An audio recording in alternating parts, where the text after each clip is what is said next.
Digitalk, le podcast qui donne la parole aux contributeurs de Nantes Digital Week, le festival du numérique pour tous. Un podcast conçu par la Cité des Congrès de Nantes en coopération avec le Digital Lab de l'Université de Nantes. Une émission réalisée par Walter Bonomo.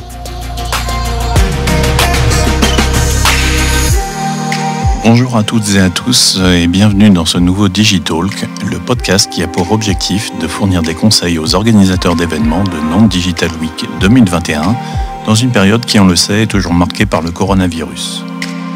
En 2020, le domaine de l'événementiel a dû faire face aux restrictions sanitaires, ce qui a automatiquement impacté la fréquentation des événements. La situation s'améliore doucement et nous permet de réenvisager un retour quasi total en présentiel. Mais crise sanitaire ou non, il existe des solutions et des clés pour capter le public et attirer son attention. Pendant cette crise sanitaire, certains organisateurs d'événements ont réussi à maintenir leur niveau et objectifs de fréquentation. Comment ont-ils réussi à maintenir l'audience ? Quelles sont les clés de leur succès ? Pour nous en parler et livrer leurs recettes, nous accueillons aujourd'hui Mélissa Cotin et Thomas Fournaise. Mélissa et Thomas, bonjour. Bienvenue à notre micro de Digitalk. Pour démarrer, on va peut-être commencer l'un et l'autre par vous présenter, parler de qui vous êtes, où vous travaillez, quelle est votre implication dans la Nantes Digital Week. Donc Mélissa Cotin, moi je suis directrice de l'association Estime Numérique. Et donc dans le cadre de cette activité-là, j'organise Teach Me, qui est un événement de lutte contre la fracture numérique qui a été initié l'année dernière.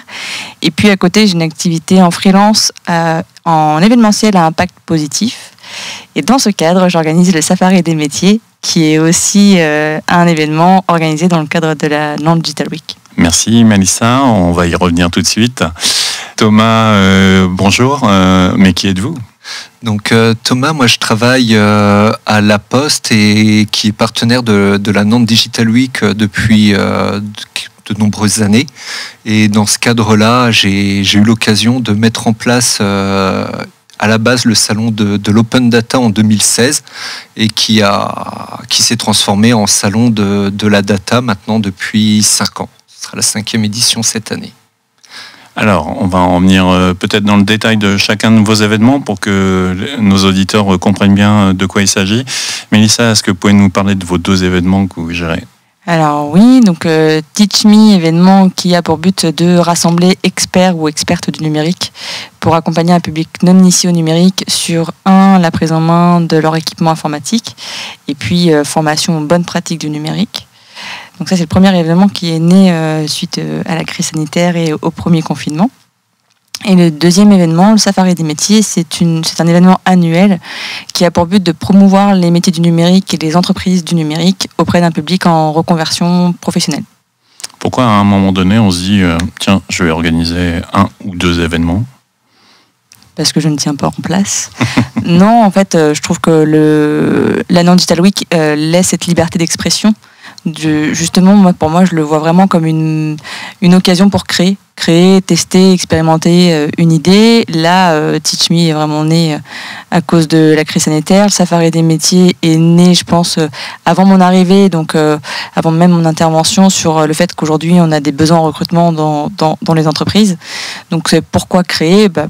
Parce qu'il faut créer et puis c'est bien de se marrer aussi. Très bien, ça peut être un bon sujet. Thomas, même question. Est-ce que tu peux nous détailler l'organisation et puis le contenu de ton événement ? Ouais, le salon de la data à la base c'est né en 2016 quand il y a eu la loi pour une république numérique qui parlait beaucoup d'open data. Donc La Poste, on a été au cœur de cette transformation. Donc on a choisi de faire un salon de l'open data pour évoquer cette problématique-là avec les entreprises, les collectivités. Et l'année suivante, plutôt que de rester sur l'open data et quelque part de s'enfermer, on a choisi de basculer sur un salon un peu plus grand avec plus d'ambition, on va dire, en termes de thématique et de parler de la data au sens large. Donc on s'est fait accompagner avec l'IGN et Wavestone comme co-organisateurs pour créer vraiment un moment d'échange et de rencontre autour de la data. Alors forcément, l'un et l'autre, vous avez été confrontés au au Covid. Qu'est-ce que ça a changé pour vous l'année dernière ? Pour moi, très clairement, ce que ça a changé, on a eu ça représente un budget. On a créé une association qui ne fait que le salon de la data. Donc, si l'argent rentre pas, on peut pas l'organiser ou on se met en vrai risque. Donc, on a eu toute la période d'incertitude jusqu'au mois de juin. Et ensuite, on a dû prendre la décision de virtualiser, et ça a été un changement dans l'organisation, dans la manière d'aborder les choses, de savoir si les gens allaient être présents en distanciel sur toute la journée, uniquement pour une partie de la journée. Donc on a eu énormément d'incertitudes là-dessus. Alors, il semble que ça a été un pari réussi, puisque vous avez eu 1800 personnes, si j'ai les bonnes infos. Ouais, c'est ça. Au final, on a eu 1800 personnes. C'est plus que ce qu'on visait en présentiel. Donc C'était combien la jauge visée ? On était à 1500-1600 en physique. Et donc là, on a eu 1800 personnes sur la journée. Et on a pu aussi toucher au-delà de nos publics habituels, vu que d'habitude, c'est beaucoup plus sur la plaque Grand Ouest. Et là, on a vu qu'on avait des personnes de toute la France ou de la francophonie qui s'étaient connectées. Comment vous expliquez ce succès ? Je pense que c'est la facilité d'accès. On a plus de facilité à avoir accès à l'information, à pouvoir, entre guillemets, venir sur l'événement, vu qu'on est en distanciel, on n'a pas beaucoup de distance à faire. Par contre, on s'est rendu compte que les personnes étaient présentes pour une moins grande durée. Quand on vient physiquement à un événement, on est là pour toute la journée, alors que là, les gens picoraient beaucoup plus le contenu. On vient pour une thématique et on repart, c'est ça ? C'est ça, exactement. Mélissa, même question. Qu'est-ce que ça a changé ?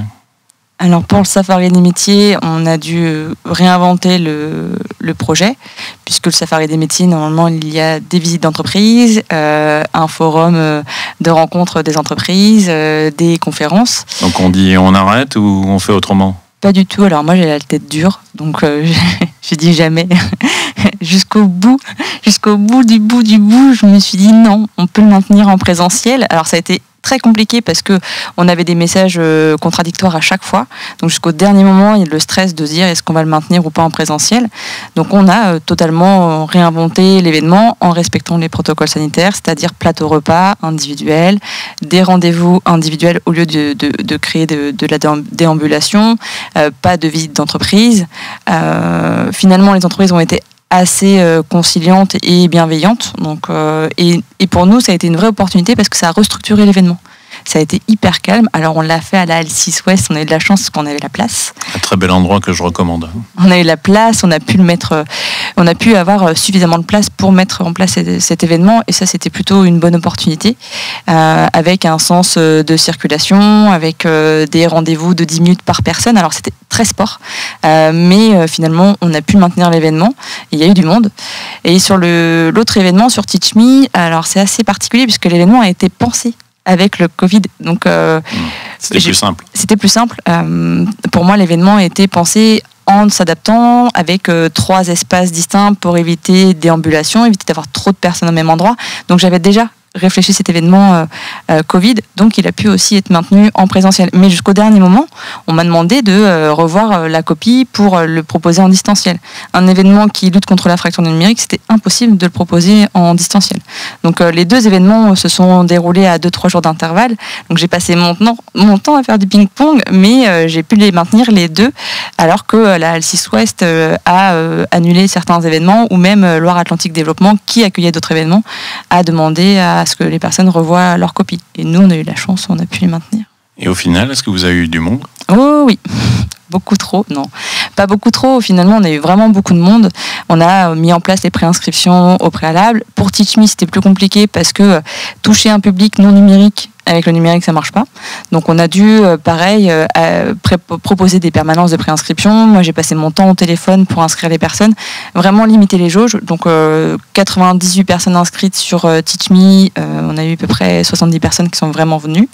Et puis sur le Safari des métiers, 110 personnes se sont déplacées. Donc ça a été 2 succès pour ces 2 événements, malgré la crise. Pour que nos internautes se rendent bien compte de ce que c'est qu'un événement virtuel, quel format cela prenait ?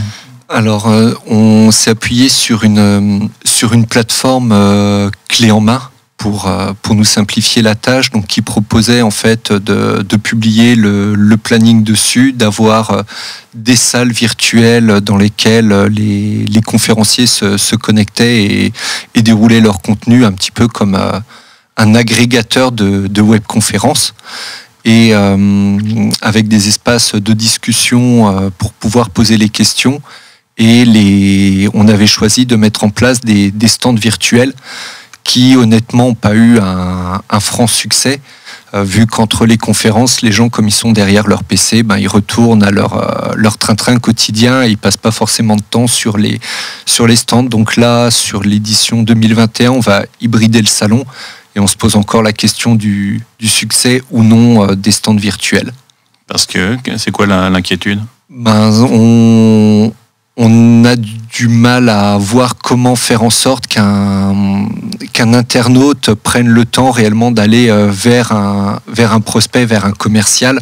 Quand on est en physique, les gens viennent pour les conférences et profitent d'avoir les sponsors sur place pour discuter avec eux, pour échanger. Donc ils se trouvent un peu plus dans un environnement captif. Alors que quand on est chez soi, dès que la conférence est terminée, on peut basculer sur une activité complètement différente. Alors je suppose l'année dernière, quand vous avez pris la décision d'organiser votre événement en virtuel, vous n'aviez jamais fait ça de votre vie, peut-être ? Non, jamais participé à des webconférences, mais organiser un événement virtuel. Alors comment on fait pour rebondir, pour aller chercher des sources d'inspiration ? Qu'est-ce qui vous a inspiré ou comment vous êtes organisé pour aller chercher les bonnes pratiques ? Alors on s'est renseigné, en fait on s'est rapproché des autres événements de Nantais, par exemple le DevFest, le Web Today, alors qui avaient fait d'autres choix, mais au moins ils nous ont donné des pistes. Ils nous ont aussi rerouté vers des plateformes digitales existantes et on s'est inscrit à quelques événements pour voir découvrir les plateformes, beaucoup tester, beaucoup rencontrer les gens et discuter. Et après, on prend une décision et on espère que c'est pas à défaut d'être la meilleure, qu'au moins ce soit pas la mauvaise. Voilà. Mélissa, cette année, comment on voit les choses ? Du coup, on a un peu plus de temps, donc Teach Me, on l'élargit, ou en tout cas on l'étend sur 2 jours cette fois-ci, non pas une seule journée. On a changé de lieu aussi. On sera sur les ateliers chantiers de Nantes cette année. On cherche toujours des lieux centraux, en tout cas pour Teach Me, parce que c'est un lieu qui doit être facile d'accès, facile à indiquer aussi sur un public non numérique. Il faut partir du principe que les personnes n'ont pas forcément un GPS sur leur téléphone, donc donner des indications très simples. Et sur le Safari des métiers, cette année, on a décidé de garder toujours du présentiel sur les rencontres, sur les conférences, avec les protocoles sanitaires validés l'année dernière.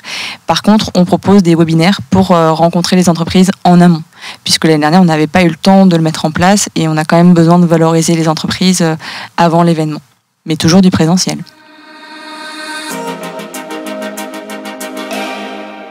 Si on se met du côté de nos internautes, auriez-vous des bonnes pratiques, des recettes pour augmenter la fréquentation de leurs événements ?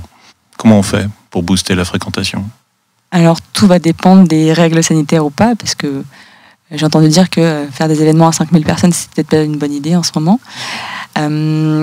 Booster, faut partir du besoin. Nous, on l'a vu sur Teach Me au Safari des métiers, et s'il y a du monde, malgré la crise sanitaire et malgré le fait qu'il y a des contraintes, les gens ont certes peur du Covid, mais ont aussi des besoins, surtout dès qu'on parle de numérique, fracture numérique, emploi. Donc c'est rester sur ça, et puis persévérer. Et au-delà de la fréquentation, pour organiser un événement, si vous aviez une bonne pratique, ou une ou plusieurs à donner, qu'est-ce qui vous a aidé, vous ? Moi, ça a été de coopérer. C'est un peu le cas dans la Nantes Digital Week, c'est de travailler en collectif, trouver des relais de diffusion, de parler de l'événement à tous ceux et celles qui veulent l'entendre, mais vraiment être sur le collectif principalement. C'est ce qui a fait que les 2 événements fonctionnent en fait. Safari des métiers, c'est un événement qui rassemble des entreprises, donc on est vraiment sur ce collectif-là. Et pareil pour le Teach Me, ça a été des partenariats avec des acteurs publics, des associations et des entreprises. Thomas, même question. Des petits conseils à nos internautes pour booster sa fréquentation et puis d'autres conseils pour organiser ces événements? Ouais, nous, sur la fréquentation, on s'est mis sur des plans de communication en communiquant régulièrement tout au long de l'année. Alors après, c'est des évidences, les newsletters, les réseaux sociaux.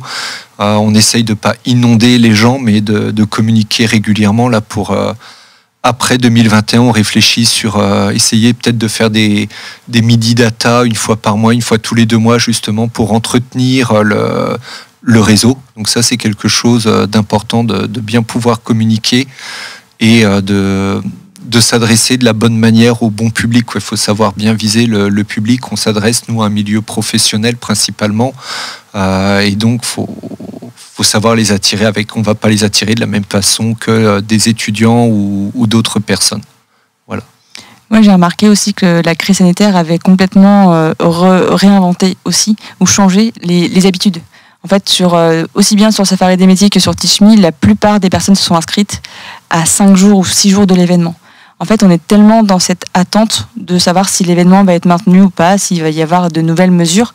Avec la crise sanitaire, on l'a vu, tout se fait à la dernière minute. Ça nous est arrivé sur Teach.me de se dire, bon, on va peut-être devoir annuler, et 5 jours avant l'événement, 90% des inscrits sont arrivés. On gère ça comment ? On gère son stress. Exactement. On gère son stress et surtout, encore une fois, ne pas annuler. En tout cas, ça a été... moi, je reste contente quand même de ne pas avoir annulé l'événement parce qu'on a eu quand même du monde. Et c'est vraiment ce que j'ai remarqué à force de faire de l'événementiel maintenant depuis 1 an. Tous les événements que je peux organiser, c'est toujours 5 jours avant l'événement où ça commence à s'inscrire et à bouger. Nous, l'année dernière, oui, pareil, on le voit, il y a jusqu'en 2019, il y avait un pic d'inscription au moment de l'ouverture, un peu la peur de passer à côté, et après c'est souvent un pic à quelques jours ou semaines de l'événement. Là, sur le numérique, sur la virtualisation, on a eu à peu près le même type de phénomène. On verra sur 2021 comment ça se passe, mais il y a de fortes chances que ce soit la même chose. Alors l'un comme l'autre, vous avez fait le choix de l'hybridation finalement cette année. Est-ce que vous pensez que c'est une tendance durable ou pas ? Moi, je pense que ça va, pour le public, c'est intéressant. Après, il y a le côté, ce qui manque vraiment, c'est le côté échange, discussion et autres. J'ai participé à des salons là de plusieurs jours. Là, aujourd'hui, je devais être à l'USI Events en virtuel. Mais au final, comme c'est en virtuel, je me dis, j'ai le replay, j'aurai d'autres occasions. Je sais très bien que jamais j'irai voir le replay, mais psychologiquement, j'ai l'impression de pouvoir... Ouais, voilà. Non, mais c'est vrai, j'en ai discuté avec d'autres personnes, d'autres organisateurs d'événements, on est vraiment face à ça, alors que quand on est en présentiel, psychologiquement, je pense qu'on est vraiment dans l'état d'esprit. Je suis à un événement, je ne suis pas au boulot, je ne suis pas en train de faire autre chose, je suis à l'événement, je suis là pour rencontrer les gens, je suis là pour apprendre, alors que derrière son PC... on a Facebook, on a Twitter, on a les mails du boulot, on a le Teams, et au final, on n'est pas à l'événement. C'est pas la même forme d'engagement, quoi. Exactement. Moi, je pense que ça ne tiendra pas le 100% virtuel. Le côté hybride un peu plus, mais on le voit aujourd'hui, il y a un désengagement. Moi, avec Estime Numérique, je fais des événements réguliers en visio. On n'a pas du tout le même engagement maintenant qu'au début de la crise. On a besoin de se retrouver, on a besoin de se voir, on a besoin d'échanger, on a besoin de voir les personnes, et je pense que l'hybride peut être intéressant, mais pas du 100% virtuel. Pas du 100% virtuel.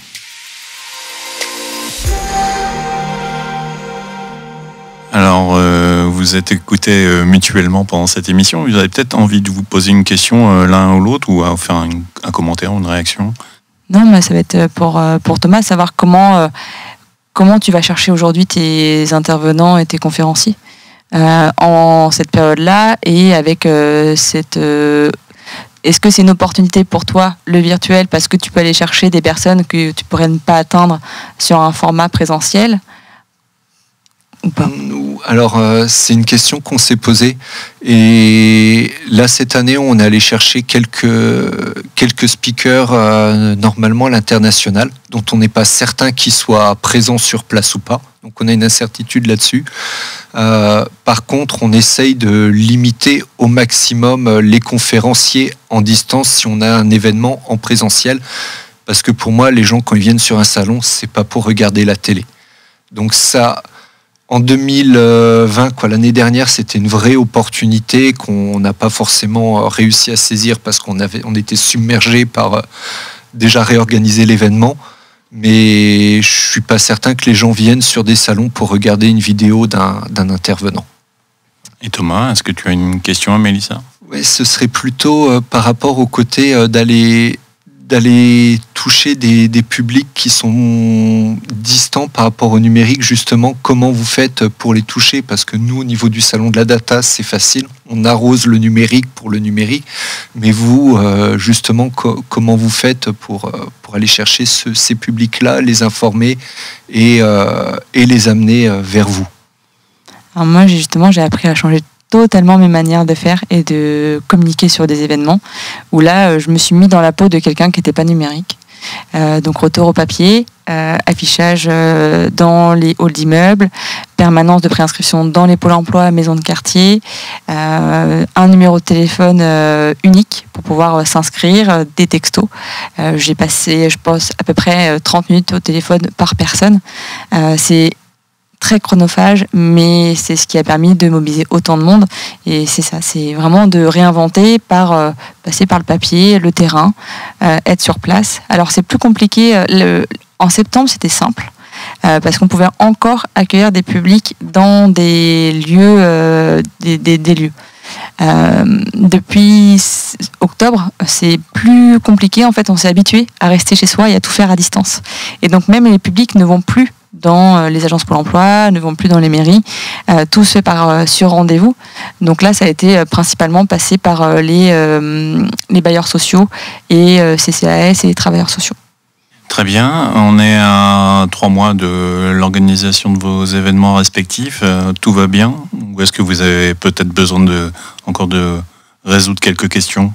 Non, le Safari des métiers, ça roule.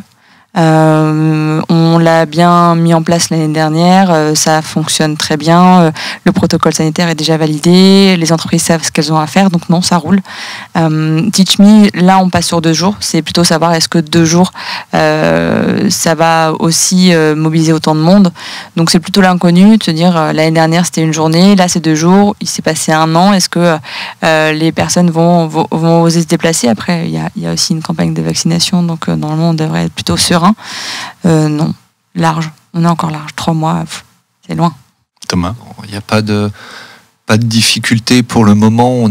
Grâce à 2020, on a pu basculer sur le numérique. On avait déjà l'expérience du physique, donc maintenant il faut merger les 2 approches ensemble.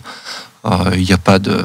On n'est pas inquiet. Après, la difficulté, c'est le plus ou moins de 1000 personnes avec ou pas le pass sanitaire qui peut... changer la donne. Ouais, voilà, c'est plus sur l'organisation et pas avoir de certitude opérationnelle. Voilà, c'est un peu le flou sur l'opérationnel, mais on sait que ça aura lieu. Il est temps de se quitter, malheureusement, et oui. Est-ce que vous pouvez rappeler tous les deux la date de vos événements et les lieux? Donc le salon de la data aura lieu le mardi 21 septembre à la Cité des Congrès de Nantes et on devrait ouvrir les inscriptions très bientôt. Le Safari des métiers a lieu le mardi 21 septembre à la Halle 6 Ouest et Teach Me aura lieu le 24 et 25 septembre, un vendredi et un samedi, au bâtiment et les ateliers chantiers de Nantes, à côté de l'éléphant. Un grand merci à tous les deux pour ce temps de partage. Découvrez un nouvel épisode de Digitalk chaque mois d'avril à septembre 2021, à écouter sur les sites internet des partenaires, mais également sur les plateformes d'écoute Aosha, Deezer et Spotify. Merci à tous les deux. Merci. Merci beaucoup.